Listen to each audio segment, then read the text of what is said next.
मूकं करोति वाचालं पंगुं लंघयते गिरिं यत्कृपातमहं वन्दे परमानन्दमाधवम्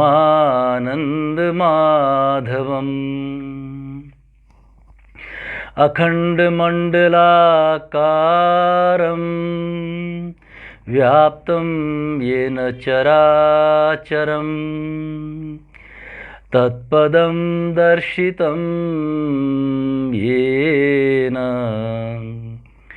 तस्मै श्री गुरुवे नमः। अज्ञानतिमिरान्धस्य ज्ञानाञ्जनशलाकया चक्षुरुन्मीलितं येन तस्मै श्री गुरुवे नमः। ॐ भूर्भुवस्वः तत्सवितुर्वरेण्यं भर्गो देवस्य धीमहि धियो यो नः प्रचोदयात्।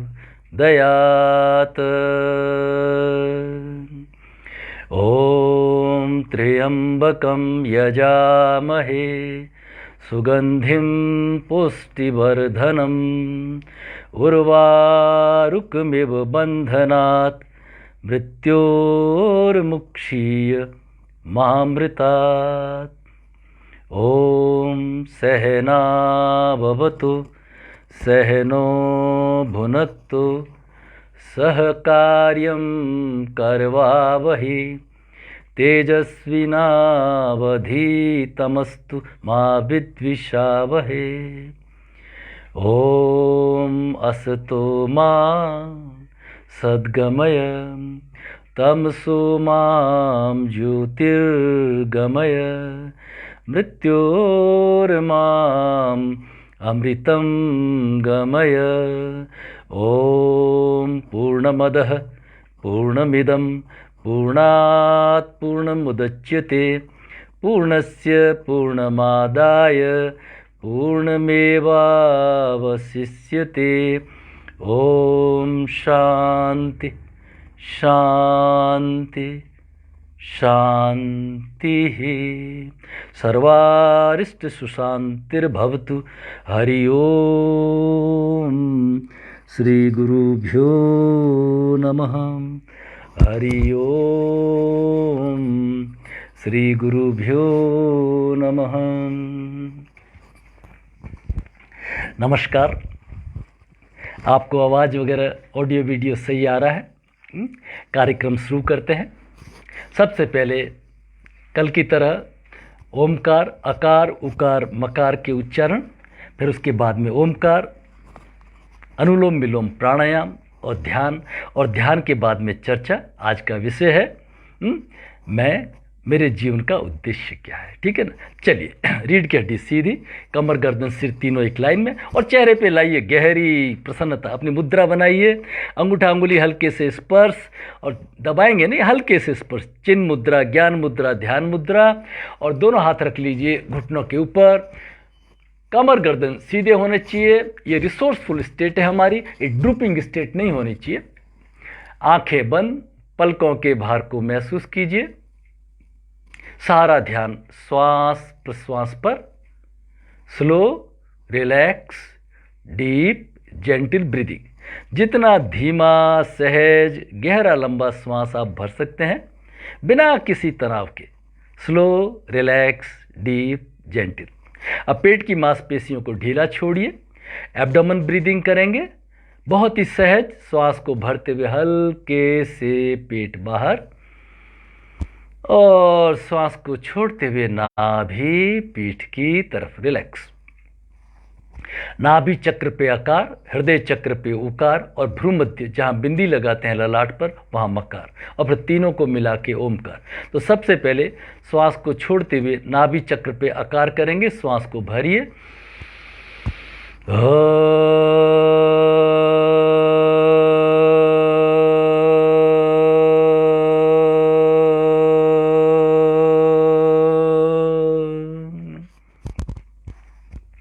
आकार के कंपनों को नाभि से पैर के अंगूठे तक महसूस कीजिए।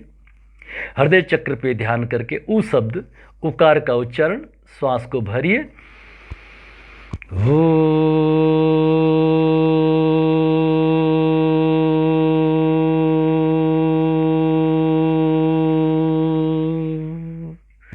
हृदय चक्र पे, पेट में, पीठ में, हाथों की उंगलियों में उकार के कंपनों को महसूस कीजिए। अब भ्रूमध्य पे ध्यान करके म शब्द का उच्चारण, श्वास को भरिए। ओम।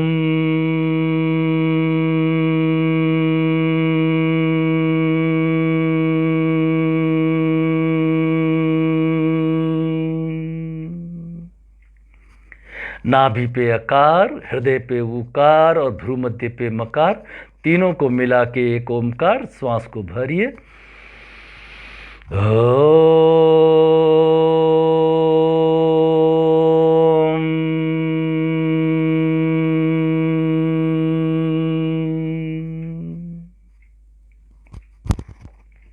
ओमकार के कंपनों को रोम रोम में फैलता हुआ महसूस कीजिए।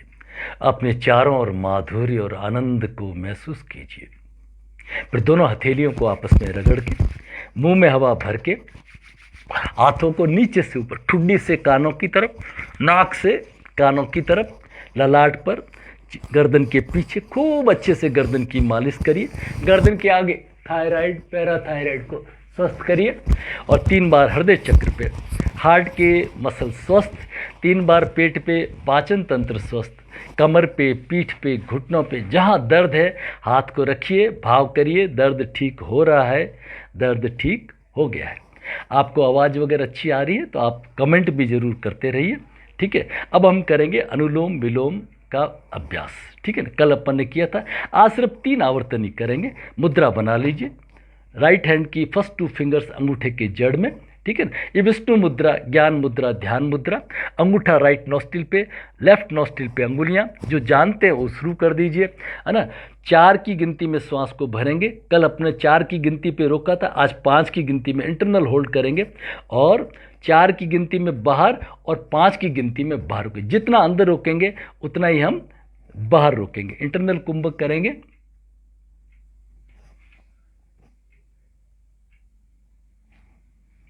उतना ही हम करेंगे, ठीक है। चलिए मुद्रा बनाइए, रीढ़ की हड्डी सीधी, धीरे धीरे लेफ्ट से श्वास को भरिए। 1 2 3 4, होल्ड फॉर 5, दोनों नाक बंद कर लीजिए। 1 2 3 4 5, exhale from right for 4, 1 2 3 4, externally hold करिए 5 की गिनती तक। 1 2 3 4 5, वापिस राइट से इनहेल करिए 4 की काउंट में। 1 2 3 4, hold for 5, 1 2 3 4 5, exhale from left for 4 5, 1 2 3 4, और बाहर रोक दीजिए श्वास को 5 की काउंट में। 1 2 3 4 5, again inhale from left for 4, 1 2 3 4, hold for 5, 1 2 3 4 5, exhale from right for 4, 1 2 3 4, hold for 5, externally 1 2 3 4 5, again inhale from right for 4, 1 2 3 4, hold for 5, 1 2 3 4 5, exhale from left for 4, 1 2 3 4, hold for 5, 1 2 3 4 5. Last round, inhale from left for 4, 1 2 3 4, hold for 5, 1 2 3 4 5, exhale from right for 4, 1 2 3 4, hold for 5, 1 2 3 4 5. Again inhale from right for 4, 1 2 3 4. Hold for 5, 1 2 3 4 5. Exhale from left for 4, 1 2 3 4. Hold and relax. अब ध्यान करेंगे। रीढ़ की हड्डी सीधी, कमर गर्दन सीधे, आंखें बंद, चेहरे पे प्रसन्नता, सारे शरीर को रिलैक्स करिए, मन ही मन, पैर के अंगूठे रिलैक्स। आप किसी भी सुखपूर्वक स्थिति में बैठिए, मुद्रा लगी हुई है, आप चाहे तो कुर्सी पे भी बैठ सकते हैं। रिक्वायरमेंट क्या है? बैकबोन शुड बी स्ट्रेट, रीढ़ की हड्डी सीधी हो और चेहरे पे प्रसन्नता हो ना। पलकों को, आंखों को हल्के से बंद कर लीजिए, पैर के अंगूठे रिलैक्स, पैर के तलवे, एड़ी, पंजे रिलैक्स, काफ मसल्स रिलैक्स, घुटने, जंगा रिलैक्स, नाभि चक्र रिलैक्स, कमर को थोड़ा हिला करके रिलैक्स कर दीजिए, पीठ को रिलैक्स कर दीजिए, हाथों की अंगुलियां, अंगूठे, हथेली रिलैक्स, हिला के रिलैक्स कर दीजिए, कलाई, बाजू, कंधे, हृदय चक्र रिलैक्स, गर्दन में कोई अकड़न जकड़न नहीं, हिला के रिलैक्स कर दीजिए, मुंह को एक बार खोल करके बंद कर लीजिए, रिलैक्स कर दीजिए, जीभ को दांतों पे, जबड़ों पे, होठों पे घुमा के रिलैक्स कर दीजिए, दायां गाल, बायां गाल, दायां कान, बायां कान रिलैक्स, आंखें रिलैक्स, पलकों के भार को महसूस कीजिए, ललाट पर किसी तरह का कोई सलवटें, खिंचाव, तनाव नहीं, चेहरे पे प्रसन्नता, शरीर ढीला। श्वास को भरते हुए मन ही मन ओ का उच्चारण करेंगे, बोलेंगे नहीं, मैं तो आपको गाइड करने के लिए बोलता रहूँगा, और श्वास को छोड़ते हुए म का उच्चारण करेंगे, ये बोल के करेंगे, 3 आवर्तन करेंगे बोल करके, और फिर 3 आवर्तन करेंगे बिना बोल करके। तो ओम का उच्चारण श्वास को भरते हुए ओ,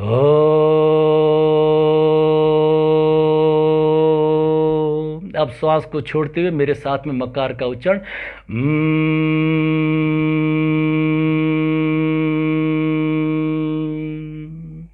श्वास को भरते हुए मन ही मन बिना बोले ओ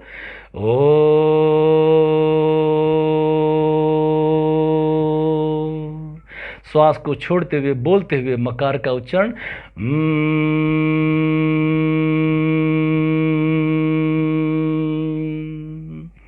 श्वास को भरते हुए मन ही मन ओ का उच्चारण ओ,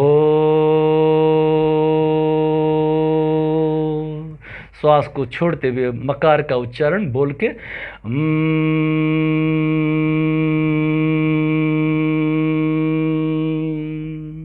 अब 3 ओमकार के मन ही मन उच्चारण मैं आपको गाइड करने के लिए बोलता रहूंगा।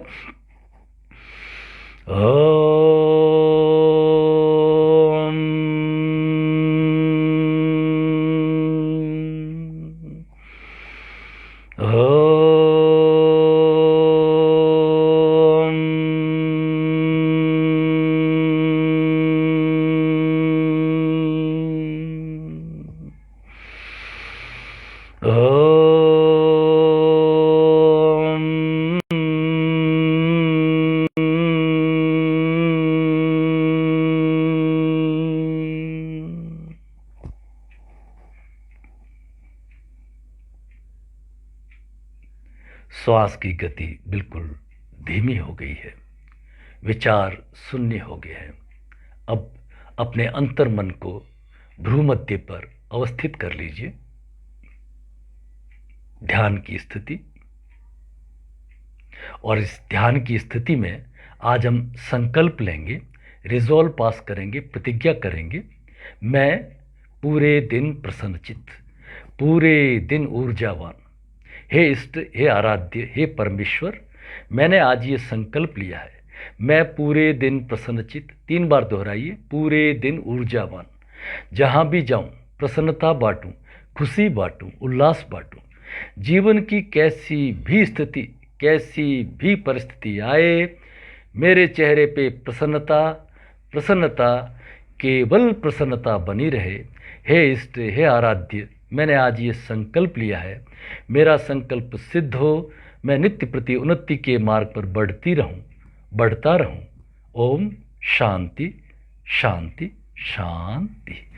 गर्दन को झुका के, दोनों हथेलियों को आपस में रगड़ के, हथेलियों को खोल के अंदर आते हुए प्रकाश को महसूस करते हुए परमपिता का धन्यवाद ज्ञापित करते हुए ओम शांति। आप सभी का हार्दिक अभिवादन, अभिनंदन। आपको कैसे लग रहा है आप ज़रूर कमेंट करें, सुझाव दें, है ना, क्योंकि धीरे धीरे ध्यान को बढ़ाना है। तो आपको ध्यान कैसे लग रहा है? शुरू में थोड़ी दिक्कत आएगी। कार्यक्रम से पहले 1-1.5 घंटा पहले थोड़ा सा खाली पेट रहे, हल्के रहे, ताकि सही आनंद तो ध्यान है और हमारा उद्देश्य ही ध्यान है, ठीक है ना। कल हमने चर्चा की थी मैं कौन हूं। बहुत ही इंपॉर्टेंट चर्चा है। कोई भी इस आध्यात्मिक जर्नी को शुरू करने से पहले इस चीज़ का बोध होना जरूरी है कि मैं कौन हूं। हमने रमन महर्षि के उदाहरणों से समझा। महर्षि के पास में जो भी जाता था ना, तो महर्षि पूछते थे, महर्षि मेरा मन नहीं लग रहा है, आप कौन हैं? महर्षि मैं रमेश। रमेश कौन है? मतलब पहले आप उसको जानो। तो एक लड़के ने बड़ी चतुराई से की, उसने कहा कि महर्षि ऐसे जवाब नहीं देते हैं। वो महर्षि के पास में कहा, महर्षि मुझे है ना ये मैं कौन हूँ वगैरह ये नहीं जानना है, मैं तो नारायण का भगत हूँ। आप तो मेरे एक सवाल का उत्तर दे दीजिए कि मुझे नारायण मिलेंगे क्या? महर्षि ने कहा बिल्कुल मिलेंगे। लड़का खुश हो गया, यस यस, ठीक है। तो महर्षि क्या वो मुझसे बात करेंगे? महर्षि ने कहा बिल्कुल करेंगे, जैसे मैं आपसे कर रहा हूं। तो लड़का बोला, भगवान मुझसे क्या पूछेंगे? Who are you? आप कौन हैं? यही पूछेंगे, है ना। तो महर्षि का यही था। उसके बाद में हमने अष्टावक्र के उदाहरण से समझा, जो अष्टावक्र ने समझाया राजा जनक को कि जो जागृत, स्वप्न, सुषुप्ति तीनों अवस्थाओं में जो था वो दृष्टा, वो अब भी है, उस समय भी था, वो आत्मस्वरूप आप है ना। तो ये सब ज्ञान योग की बातें हैं। फिर हमने बाबा फरीद के एग्जाम्पल से समझा कैसे सूखा नारियल और कैसे गीला नारियल, कैसे हमने अपने शरीर और आत्मा को जकड़ रखा है, उसका नाम है माया, है ना। जब चोट शरीर पे पड़ती है और आत्मा रोती है ना, तो ये है माया का जगत, है ना। इसलिए हमें हर चीज़ से दुख होता है। तो ये सब ज्ञान योग की बातें हैं। हम धीरे धीरे इस मार्ग पर आगे बढ़ेंगे। बहुत ही इंटरेस्टिंग जर्नी रहने वाली है। आप सब सहयोग करते रहिए। तो आज का विषय है मेरे जीवन का उद्देश्य क्या है। क्या उद्देश्य है मेरे जीवन का? आप विचार करिए। गीता में कहा है कि जब कुछ समझ में नहीं आए ना, महाजनो ये न गतः पंथ, जिस रास्ते पे श्रेष्ठ लोग आचरण करते हैं ना, महाजन में श्रेष्ठ लोग, आप उनको फॉलो करिए। हाथ को आग में जलाकर अनुभव मत लीजिए। जो इस मार्ग पे आगे बढ़ चुके हैं ना, उनके अनुभवों को लीजिए। तो हमारे कौन है महाजन? हमारे महाजन है स्वामी विवेकानंद, है ना। हम उनको फॉलो करते हैं। तो स्वामी विवेकानंद क्या कहते हैं इस बारे में? मेरे जीवन के उद्देश्य के बारे में स्वामी विवेकानंद क्या कहते हैं? ये बड़ा जानने का विषय है। एक कहानी से शुरू करते हैं ताकि आपको ज़्यादा भारी नहीं लगे। 1896 में स्वामी विवेकानंद न्यूयॉर्क में थे। स्वामी विवेकानंद ने अपने कुछ चुनिंदा शिष्यों को इकट्ठे करके योग, प्राणायाम, ध्यान सिखाया। क्या सिखाया? उपलब्ध नहीं है, नहीं है उपलब्ध। लेकिन स्वामी जी ने उस समय जो पूरे धर्मों का जो सार था उनको पढ़ा, और पढ़ करके बड़ी कृपा करके हमारे लिए 4 छोटी बुक्स में लिख दिया। भक्ति योग, ज्ञान योग, कर्म योग और राजयोग, ठीक है ना। पूरे, ताकि हम उसको डाइल्यूट फॉर्म में हमारे सामने रख दिया, ठीक है। और स्वामी जी ने उसकी व्याख्या की। राजयोग की जब अपन चर्चा करते हैं, एक उनकी शिष्या थी सुजॉन करके, वो 1.5 घंटे की जर्नी करके ट्रेन की और सवेरे आ जाती थी। स्वामी जी अर्ली राइजर थे, जल्दी उठ जाते थे, योग ध्यान करके 8 बजे ध्यान में बैठ जाते थे। और सुजॉन, वो कलम दवात का ज़माना था, एक डेस्क पे बैठ जाती थी सामने कलम ले करके, और जब भी स्वामी जी बोलते वो नोट करती रहती। ये वाक्य है पतंजल योग के दूसरे अध्याय के 25वें श्लोक का। यह है एक राजयोग, एक छोटी सी बुक है राजयोग, है ना। इसके पतंजल योग के 4 चैप्टर है, समाधिपाद, साधनपाद, है ना, विभूतिपाद और केवल्यपाद। ठीक है, तो ये छोटी सी बुक है, इसके 2 हिस्से हैं।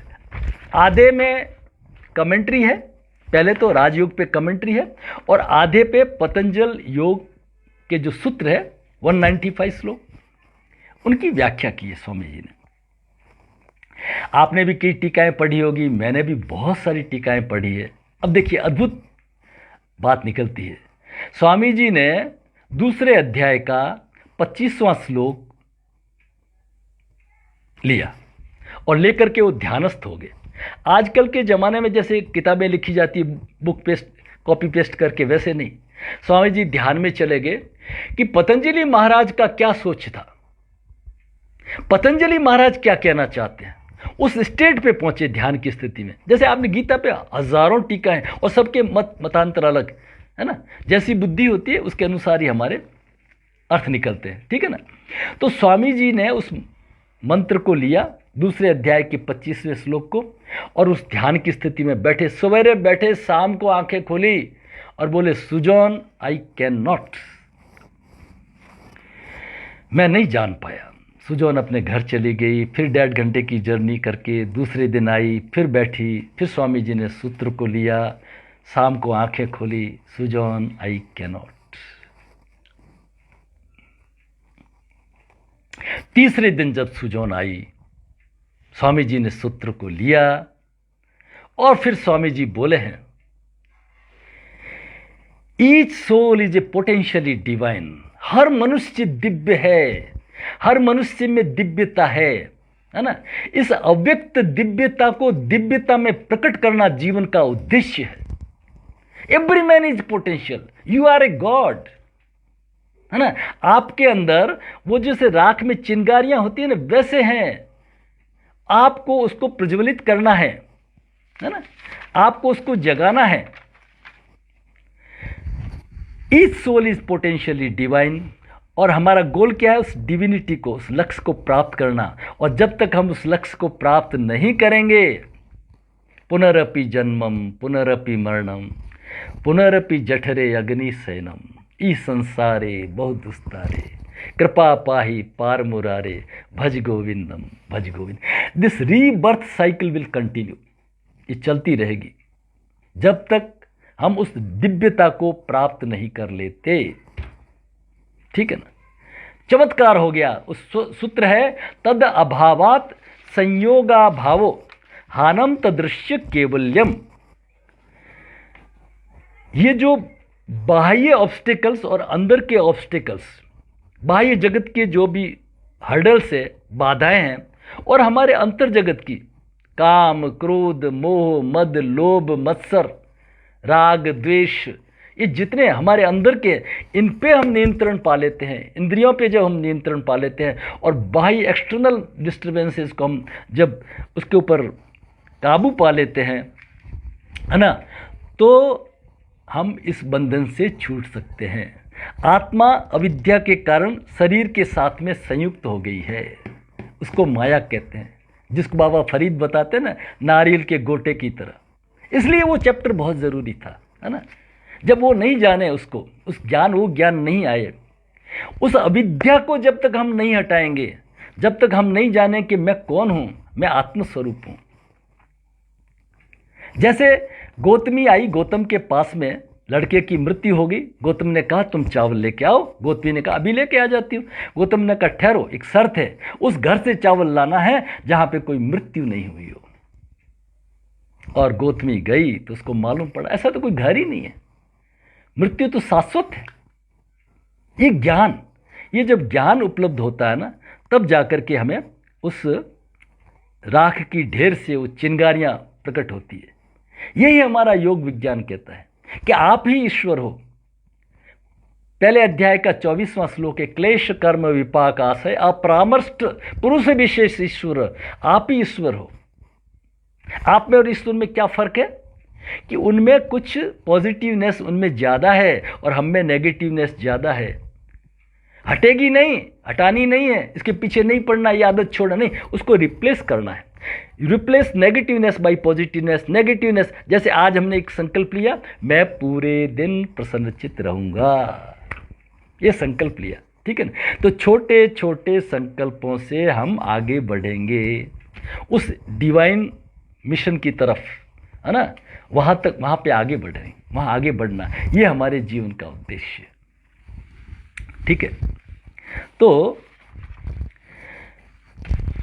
स्वामी जी ने बड़े अद्भुत ढंग से समझाया कि भक्ति योग से आप रास्ता है, भक्ति योग से वहाँ तक पहुँच सकते हैं, ज्ञान योग से पहुँच सकते हैं, कर्म योग से पहुँच सकते हैं और राजयोग से पहुँच सकते हैं। किसी भी, ये 4 भाग कर दिए उन्होंने योग के, आप किसी भी योग से पहुँच सकते हैं, ठीक है। अब वो कहते हैं, आगे कहते हैं कि आप 1 और 2 जोड़ सकते हैं, जैसे भक्ति और ज्ञान साथ में ले लिया, ज्ञान और कर्म साथ में ले लिया, या तीनों साथ में ले लिए, वो भी कर सकते हैं, जरूरी नहीं कि एक को ही लें। लेकिन लास्ट के अंदर स्वामी जी बहुत इंपॉर्टेंट बात कहते हैं, वो ये बात है कि अगर आप राजयोग को लेते हैं साथ में, it will accelerate the motion, तो आपकी स्पीड बढ़ जाएगी। और आज के युग में राजयोग बहुत जरूरी है। संक्षेप में राजयोग क्या है, जो आप ये हठयोग की क्रियाएं करते देखते हैं, जो गुरु गोरखनाथ ने, मत्स्येंद्र नाथ जी ने, है ना, गैरंड मुनि ने, इन सब ने दिया है, जो योगाभ्यास करते हैं वो हठ योग है। और जो पतंजलि ने दिया है वो मन चित्त शुद्धि के लिए दिया है, वो राजयोग है, मेडिटेशन का है। हठ योग और राजयोग अलग नहीं है, हठ योग राजयोग की सीढ़ी है, दोनों में फर्क मत समझिए। और हर ठ का मतलब हठपूर्वक नहीं है, इसी लाइन को हम आगे लेके बढ़ेंगे। ह का मतलब है हकार, ये सूर्य, और ठ का मतलब है ठकार, चंद्र। सूर्य और चंद्र को जो बैलेंस करके आगे बढ़ता है, इनके ऊपर नियंत्रण करके आगे बढ़ता है, वो हठ योग है, ठीक है ना। तो इससे हम आगे बढ़ेंगे, हठ योग से हम आगे बढ़ेंगे, राजयोग से हम आगे बढ़ेंगे, ठीक है ना। तो अब ये क्या क्या चीज़ें हैं शॉर्ट के अंदर। सबसे बड़ा, जैसे गीता हमारा आधार है, ठीक है, गीता हमारा आधार है। तो गीता में सबसे पहले भगवान क्या समझाते हैं अर्जुन को, सबसे पहले देते हैं ज्ञान योग, समझाते हैं, ज्ञान योग देते हैं, ठीक है ना। जैसे अष्टावक्र ने राजा जनक को क्या दिया, ज्ञान योग दिया। बाबा फरीद ने क्या दिया, ज्ञान योग दिया, ठीक है ना। गौतम ने क्या दिया, ज्ञान योग दिया, ठीक है ना।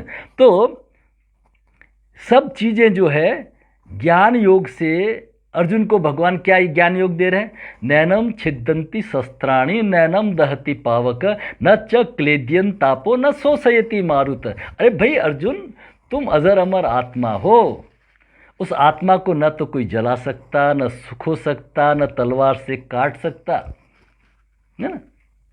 वासासी जीर्णानि यथा विहाय, जैसे हम चोला, कल चोला कोई और था, आज चोला कोई दूसरा बदल लिया। जैसे पुराने वस्त्र नए वस्त्र धारण करती है आत्मा, वही हमारा जीवन बदलना है, ठीक है ना। वो उस अजर अमर स्वरूप को जानना, हमने किसको जान लिया, माया के वशीभूत इस शरीर और आत्मा को जोड़ लिया है, ठीक है ना। तो ये जो ज्ञान है, ये है हमारा ज्ञान योग है, ठीक है ना। अब इस ज्ञान योग के बाद में आता है कर्म योग। ये बहुत इंपॉर्टेंट है, हम संसारी मनुष्यों के लिए कर्म योग बहुत इंपॉर्टेंट है, ठीक है, जिसे हम आसानी से कर सकते हैं। तो कर्म हम जो करते हैं वो कर्म नहीं है, कर्म का मतलब है निष्काम कर्म। अब निष्काम कर्म का मतलब क्या है, निष्काम करने कर्म से हमारा जीवन बिल्कुल आसान हो जाता है। एक छोटे से एग्जाम्पल लेते हैं कि मैंने अपने किसी परिचित को, कमजोरी उसकी है, कमजोरी अवस्था में, तो मैंने उसको कुछ रुपए उधार दिए, ठीक है। लेकिन मैंने दिमाग में क्या रखा है, दिए मैंने उधार है, उसने भी उधार मांगे थे, मैंने कैसे दिए, उसको डोनेशन दिए, बस ये है कर्मयोग। अब वो देगा तो बहुत खुशी होगी, नहीं देगा तो मेरे को कोई दुख नहीं, कि मैंने उसको अंदर में डोनेशन समझ के दे दिया। अगर मैं उसको उधार स्वरूप देता तो मेरा ईगो, अहंकार जागना शुरू हो जाता, मैं अपने आप को बड़ा समझने लग जाता, उसको छोटा समझने लग जाता। अब वो दे नहीं रहा है तो मेरे मन में ईर्ष्या का बोध शुरू हो जाता। इसलिए वो बोध जो है ना, वो दुखदायी होता है। स्वामी विवेकानंद इसके बारे में बहुत अच्छा कहते हैं। स्वामी विवेकानंद कहते हैं कि अगर आप मनुष्य के चेहरे में अगर आप ईश्वर को नहीं देख सकते, because man is a manifestation of God, अगर आप किसी मनुष्य में ईश्वर को नहीं देख सकते तो आप बादलों में और मूर्ति में कैसे ईश्वर को देख सकते? आप नाटक कर सकते हैं, ईश्वर नहीं दिखेगा आपको। मंदिर जा रहे हैं, वो कर रहे हैं, ना ना ना, वो नहीं है। आपका जो ignorant people call it man, where is it is a manifestation of god. तो हमारे कर्म ऐसे होंगे कि जैसे मैं एम्स के अंदर समझाता हूँ, डॉक्टर्स को बताता हूँ कि आपके सामने जो भी आए, गरीब के रूप में, छोटे के रूप में, अम्मा के रूप में, भाई के रूप में, जो भी आता है वो कृष्ण है। You are serving the Krishna by serving that patient, by serving that man, you are actually serving the Krishna. ये भाव आना चाहिए। ये है कर्मयोग हमारा। ये सब मिले जुले हैं। आपने एक कहानी सुनी होगी, एक ऋषि था, है ना, तपस्वी था, जंगल के अंदर, सुनसान जंगल के अंदर तपश्चर्या कर रहा है। बहुत दिन हो गए तपश्चर्या करते, और उसने उसके ऊपर पेड़ के ऊपर बैठी चिड़िया ने बीट कर दी, आपने सुना है। और जैसे ही ऋषि ने क्रोध भरी दृष्टि से उस चिड़िया की तरफ देखा और चिड़िया भस्म हो गई। ऋषि को लगा, अरे मेरा तो तेज इतना है। उन्होंने उठाया कमंडल और निकल पड़े भिक्षा के लिए गांव की तरफ। आपने कहानी सुनी होगी कि मैं तो इतना बड़ा हो गया, ठीक है ना। अब वो एक माई के दरवाजे पे गए, आवाज़ लगाई भिक्षा। अंदर से आवाज़ आई कि महाराज थोड़ा ठहरिए, मैं सेवा में लगी हुई हूँ। 2 बार कहा, 3 बार कहा, और महाराज तो इतने बड़े हो चुके थे ना, उनका अहंकार।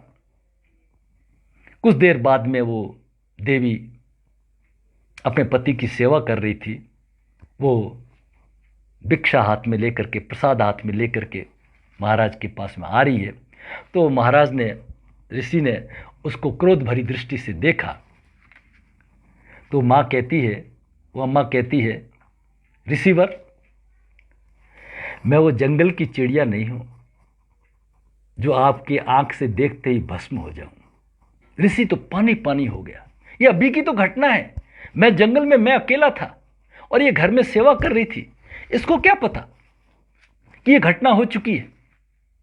वो एकदम पसीना पसीना हो गया, हाथ जोड़ दिए कि मुझे बताओ, ये ज्ञान का आधार क्या है, कौन सी भक्ति की है आपने। वो लेडी कहती है कि एक मेरा गुरु भाई है, बाजार में कसाई है, कसाई की दुकान करता है, तुम उसके पास में जाओ। अब देखिए ऋषि, इतना बड़ा ऋषि, इतना बड़ा सन्यासी साधु, और मीट के बाजार में उस कसाई के पास में गया। साहब, कसाई मीट काट रहा था, नीचे धुन किए हुए। जो उसकी आहट सुनी, गर्दन नीचे किए हुए बोला कि उस अमुक अम्मा ने मेरे पास में भेजा है। और वो और हिल गया कि अरे मैं वहाँ से आया हूँ, कोई मोबाइल सिस्टम थोड़ी है ना। इसको पता चल गया। उसने कहा ठहरो, अभी मैं थोड़ा काम कर लेता हूँ दुकान का। अपने घर ले गया। उसने कहा थोड़ा बैठना, मैं अपनी माँ, बूढ़े माँ बाप है, उनकी सेवा कर लेता हूँ, फिर बात करता हूँ। तो उसको समझ में आ गया, ठीक है ना। जो भी करते हैं ना कर्म, इस भाव से करते हैं हम, है ना। ये जरूरी नहीं है कि आप कितने टाइम मंदिर में जाते हैं, कितने टाइम क्या जाते हैं, नहीं नहीं, आप उस कर्म में क्या भाव रखते हैं, है ना। तो जो भी हमारे सामने आए, कोई भी गरीब पर आदमी आए उसकी कुछ सेवा करें, कोई स्टूडेंट आए तो हम उसकी विद्या से उसकी सेवा करें, तो ये सभी कर्म योग है। इसके ऊपर बहुत लंबी चर्चा हो सकती है, ठीक है ना, अपन अभी संक्षेप में इन चीज़ों को लेंगे, ठीक है ना। अब इसके बाद में आता है भक्ति योग। भक्ति योग तो बोले हम सब करते हैं, नहीं नहीं, भक्ति यही नहीं, भक्ति सा प्रेम रूपा, सरेंडर करना पड़ता है। हम सब भक्ति का ड्रामा करते हैं, भक्ति ये नहीं है। भक्ति तो पिघल जाने की बात है। अरे सैन भक्त का जो कुत्ता रोटी लेके जा रहा है और सेना भगत जी घी की कटोरी लेके पीछे जा रहे हैं, नारायण नारायण घी तो चुपड़वा लो। उस कुत्ते में भगवान देख रहे हैं। प्रभु यीशु कहते हैं कि मुझे कोई कह दे ना कि सुई की नोक में से ऊंट निकल गया, मैं मान लूंगा। सुई की नोक में से ऊंट निकल गया मैं मान लूंगा, लेकिन मुझे कोई कह दे कि चतुर आदमी, आज का होशियार आदमी, चालाक आदमी, ये जो आज के युग का आदमी ये स्वर्ग के द्वार में प्रवेश कर गया, मैं नहीं मान सकता, मैं नहीं मान सकता। भक्ति बहुत अलग चीज है। नानक को उसके पिता कहते हैं कि कुछ रुपए देके सौदा करके लाओ, और नानक साधुओं को खाना खिला देते हैं। कैसा मूर्ख लगता होगा अगर आपका लड़का ऐसा कर दे तो। ये भक्ति है, उसमें पिघलना पड़ता है, बार बार बलि जाऊं, है ना। तो भक्ति एक अलग चीज है। बहुत ही जो इमोशनल होते हैं, बहुत ही जो सेंटीमेंट होते हैं, उसका है। हमने भक्ति को बहुत सस्ता कर दिया। जैसे मैंने बताया ना, हर ईश्वर में यो माम पश्यन्ति सर्वत्र सर्वम च मयि पश्यति, जो सब जगह मुझको देखता है और सब में मुझको देखता है, ये भक्ति है, ठीक है ना। और उसके बाद में आता है राजयोग। जैसा मैंने हठ योग और राजयोग बताया, राजयोग सीढ़ी है, ये बहुत आसान है, ठीक है ना। आसन प्राणायाम से शरीर को स्वस्थ तैयार कर लिया हमने, ठीक है। प्राणायाम से हमने मन को कर लिया, प्रत्याहार से हमने इंद्रियों को कर लिया, धारणा से हमने देशबंध चित्तस्य धारणा, एक टक लगा करके हमने कंसंट्रेशन कर लिया, ठीक है ना। उसके बाद में हम समाधि में चले गए। ये एक बहुत ही आज के ज़माने में बहुत ही इजी और सिस्टेमेटिक तरीका है ना, उसमें आगे बढ़ने का, ठीक है। तो हम आगे से कल से अब बात करेंगे, अष्टांग योग में प्रवेश करेंगे कि महर्षि पतंजलि ने इस मार्ग में आगे बढ़ने के लिए क्या रास्ता बताया है, जिसको पतंजलि का 8 स्टेप्स योगा अष्टांग योग मार्ग कहते हैं, ठीक है ना। एक स्टेप बाय स्टेप जो साधारण बच्चा समझ सके, हृदयस्थ कर सके, फॉलो कर सके, ठीक है ना। उस पतंजलि के 8 स्टेप्स को लेंगे और फिर उसके बाद में सूर्य योग में प्रवेश करेंगे, जो हमारा लक्ष्य रहेगा।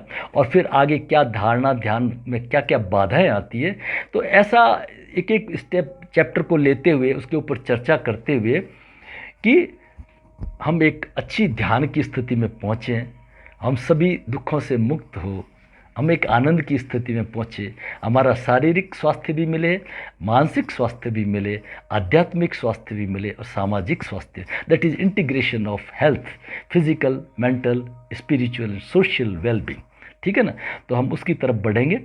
आप अपने जो सुझाव वगैरह है वो ज़रूर दें, मैं कोशिश करूँगा। आपको थोड़ा धीरज रखना पड़ेगा। ज़्यादातर आपके प्रश्न कि ये 15-20 दिन की जर्नी में एक एक चैप्टर को बड़ी विस्तृत लेंगे, कोई डाउट रहेगा नहीं।